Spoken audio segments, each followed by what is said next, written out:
Do not forget, you can support the channel with a like, and you can also subscribe to be aware of the latest published videos. Thank you. We hope that here you can find the latest news, ideas, and discoveries from the scientific world. They're going to the moon. NASA announces the Artemis II astronauts. The historic crew includes the first woman and first person of color on a lunar mission. Meet the Artemis II flyby mission to the moon. Astronauts Victor Glover, Jeremy Hansen, Christina Koch, and Reid Wiseman will make up the crew of the Artemis II mission, set to launch in November of 2024. The team includes the first woman and first person of color on a lunar mission. This is the second phase of NASA's moon-centric Artemis program, with the successful launch of the uncrewed Artemis I mission kicking the whole thing off late last year. Overall, the program will consist of at least 5 Artemis missions, and is set to include the first lunar landing since 1972 and the landing of the first woman and first person of color on the moon. It will also eventually lead to the construction of Gateway, a lunar outpost NASA plans to build in orbit around our satellite, and an Artemis base camp where astronauts can live and work on the moon's surface. Artemis II is the first crewed Artemis mission, but it does not include a landing.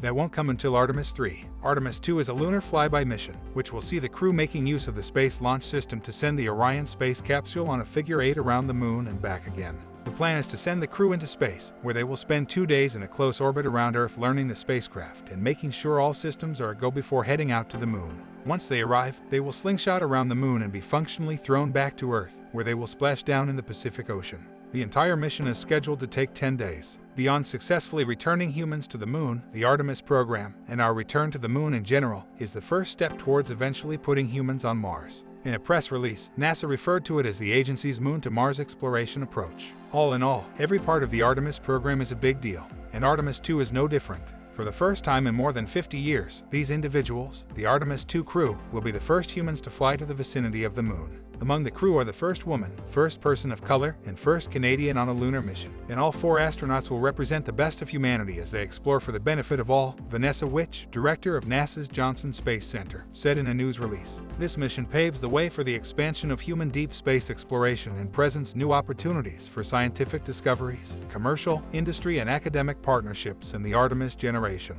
Congratulations to the crew of Artemis II. Take us back to the moon. Photo, NASA. NASA just announced the crew of the Artemis II mission. This will be the first crewed mission to the moon in over 50 years. The crew includes the first woman and first person of color on a lunar mission.